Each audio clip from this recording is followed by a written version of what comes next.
What happened with my dad was he's only a few blocks away from the trade centers. He worked downtown, and he was sitting at his desk, and when the first plane hit, he said his whole building shook.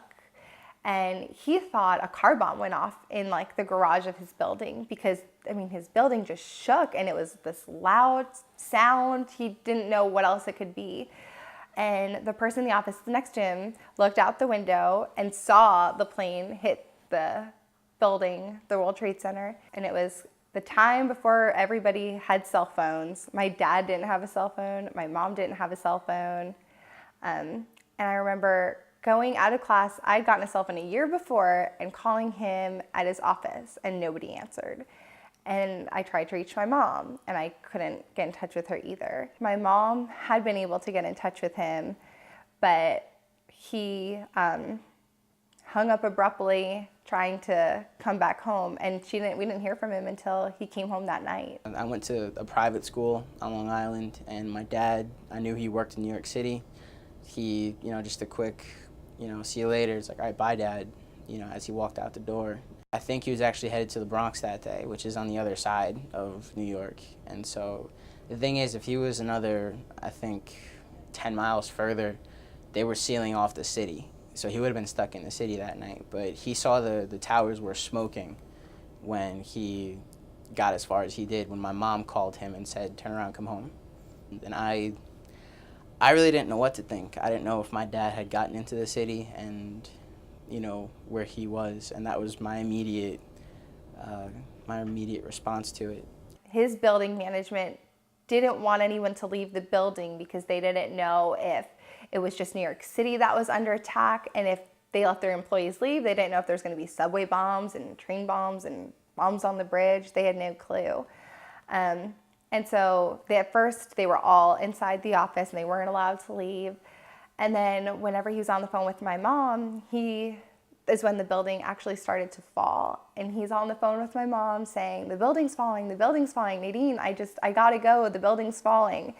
And she's watching it on the news, but with the delay, she's not seeing the building falling. And in her mind, she's thinking it's his building. A bad day just kept getting worse and worse. You heard about the Pentagon, you heard about the plane in Pennsylvania. I mean, classes weren't really classes. It was either, a time of prayer or a trip to the assembly, to the auditorium to watch more of the newscast. I remember I was in 5th grade in Miss McSpadden's class, and it was the last class of the day, and somebody came in from administration and talked to our teacher, and she didn't seem too happy, and she walked over and turned the TV on, and it was on the news, and all we saw were these buildings that had smoke on them, and we just kind of looked, and we were all just watching the TV, and we didn't really understand what was going on, and they never really explained it to us while we were there in class, but later they made the announcement that everyone was to go home if their parents wanted them to leave. I remember going up to the office and being told, if your parents are going to pick you up, if you're going to go home, there was still going to be school, but it wasn't very structured because so much of the staff had to leave to find out about their loved ones. I just remember getting home and seeing my dad sit on my front steps, and before the car even stopped, he still had his work bag, and he was just kind of waiting for me to get home, and I just jumped out the car and ran to him and just went into his arms, gave him a big hug, and I just remember him telling me, "Don't worry, son, you're home."